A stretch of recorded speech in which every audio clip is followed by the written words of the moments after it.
வணக்கம். எல்லோரும் நல்லா இருக்கீங்களா? வீடியோ போட்டு ரொம்ப நாள் ஆயிடுச்சு. இன்றைக்கி எதை பற்றி பேச போகிறேன்னா, எல்லா புத்திக்கும் மேலான சமாதானத்தை உங்களுக்கு நான் தருகிறேன் அப்படின்னு அவர் சொல்லியிருக்காரு. இன்றைக்கி ஒரு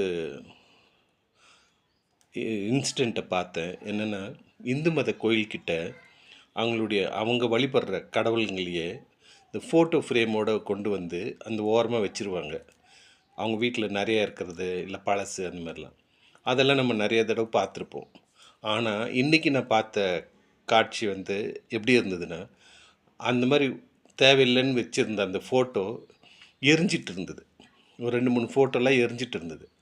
அதை பார்த்தோன்னே எனக்கு தோணுச்சு, நம்ம வீட்லேயும் நிறைய வீட்டில் இயேசு கிறிஸ்துவனுடைய ஃபோட்டோவை நம்ம வச்சுருக்கோம். அது எவ்வளோ பெரிய தப்புன்னு இப்போ நமக்கு தெரிஞ்சிடுச்சு. அவர் மனுஷனாக வந்தார், இருந்தாலும் தனக்கு உருவம் இருக்கக்கூடாது. அதாவது வானத்துக்கு மேலேயும் பூமியிலையும் பூமிக்கு கீழாகவும் உங்களுடைய கற்பனைகளில் வர சொரூபங்களை கூட நம்ம சேவிக்கவும் வணங்கவும் கூடாதுன்னு சொல்லியிருக்காரு. அப்படி இருக்கும்போது நம்ம எதுக்காக ஃபோட்டோக்களை வச்சு நம்ம அது நினைவாக இருந்தாலும் சரி, அது கடவுளாக இல்லைனாலும் ஒரு நினைவுக்கு வச்சுருந்தாலும் சரி, அது தப்பு தான்.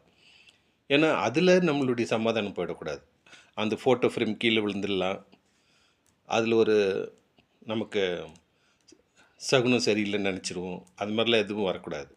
அதனால் தயவு செஞ்சு இயேசு கிறிஸ்துவுடைய ஃபோட்டோ ஏதாவது நீங்கள் வச்சுருந்தீங்கன்னா வீட்டில் எடுத்துடுங்க, உங்களுடைய சமாதானத்துக்காக. எந்த காரணத்துக்கு கொண்டும் நம்மளுடைய சமாதானத்தை நம்ம விட்டு கொடுக்கக்கூடாது. ஏன்னா அது யார் கொடுத்த சமாதானம்? தேவனே கொடுத்த சமாதானம். அதனால் அந்த சமாதானம் நம்மளோடு இருந்தால் தான் நம்ம ரொம்ப காலத்துக்கு நல்ல சந்தோஷமாக அவர் மேலே விசுவாசமாக இருக்க முடியும்.